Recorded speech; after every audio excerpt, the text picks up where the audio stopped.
farm lovers. I would like to introduce you to my lovely niece. Her name is Brielle and her sister. What's your name? Erin. Alright, today we will discuss or we will tackle about different kind of vegetables. Alright, so I will ask what kind of vegetable. You will answer what's the name of the vegetable. Can you do that? Can you do that? Alright, what's the name of this vegetable? Banana.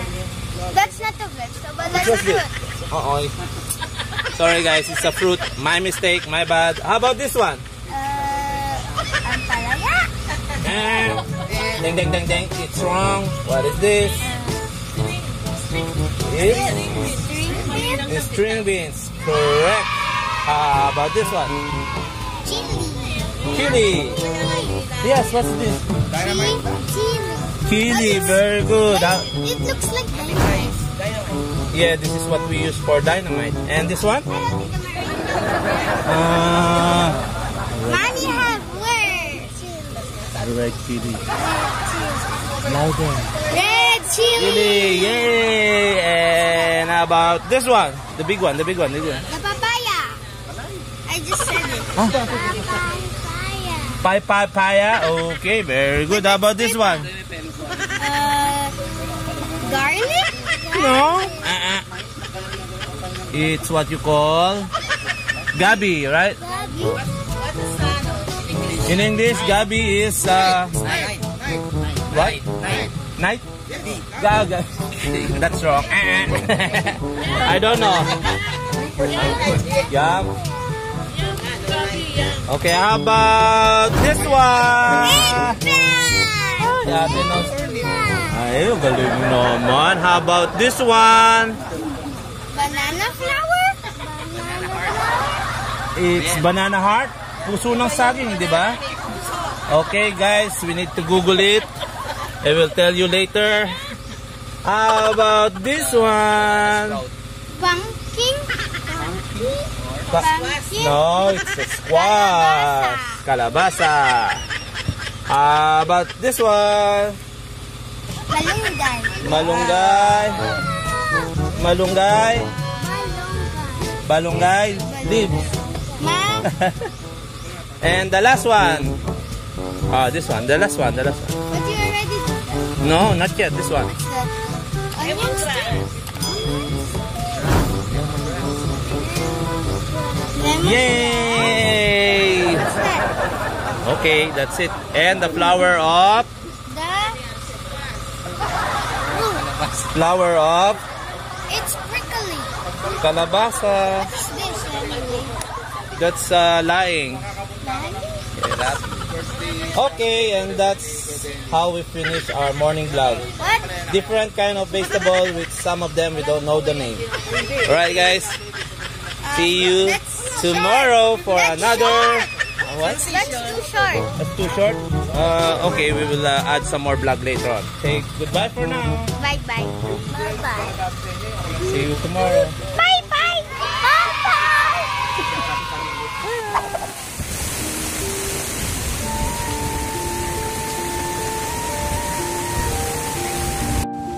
Hello.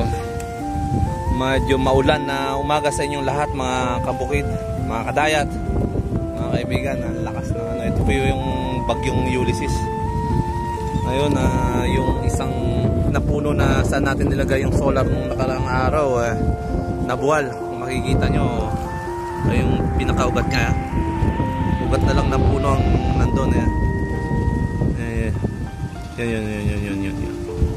Tapos mga saging natin sa kabilang pilapil ay naibuwal niya na rin, no? Malakas tong Ulysses na to.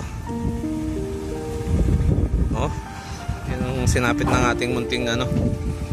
Pagdating dito guys, ayan, no? Buti, laking tulong din ang pagka-prune natin ng ano, mga katuray dito. Last time ito yung nabuwal sa bagyong Rodi,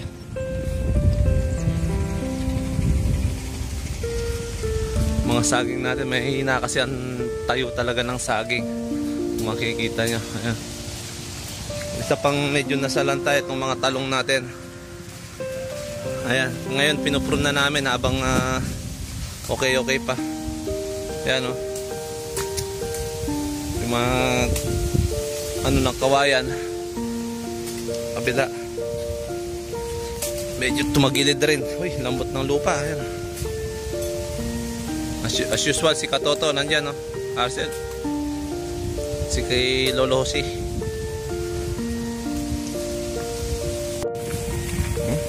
Sa sobrang guys, sa totoo lang, sa sobrang taas na ng fish pan natin. Ayan, oh. Kung makikita nyo, oh.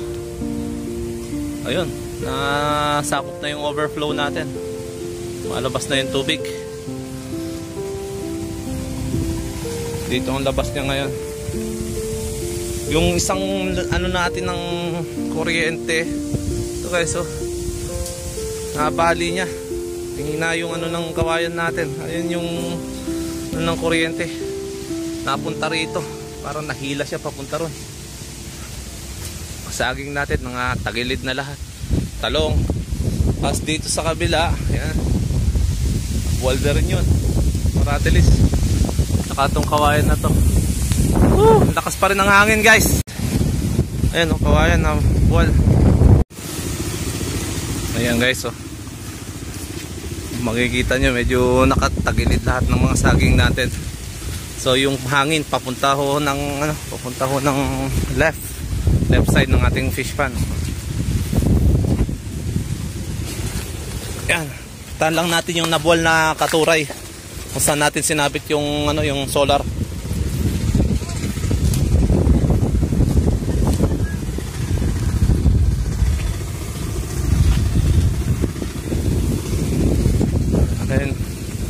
Nakikita nyo, ayun guys, ditaw na yung ugat ng katuray natin. Sablay, taob, laking puno.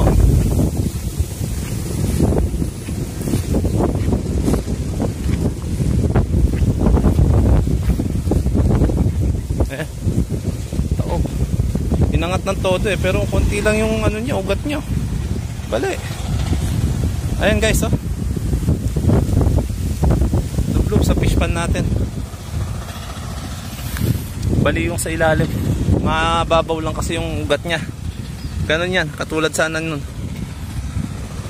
yung katabi natin fish pan.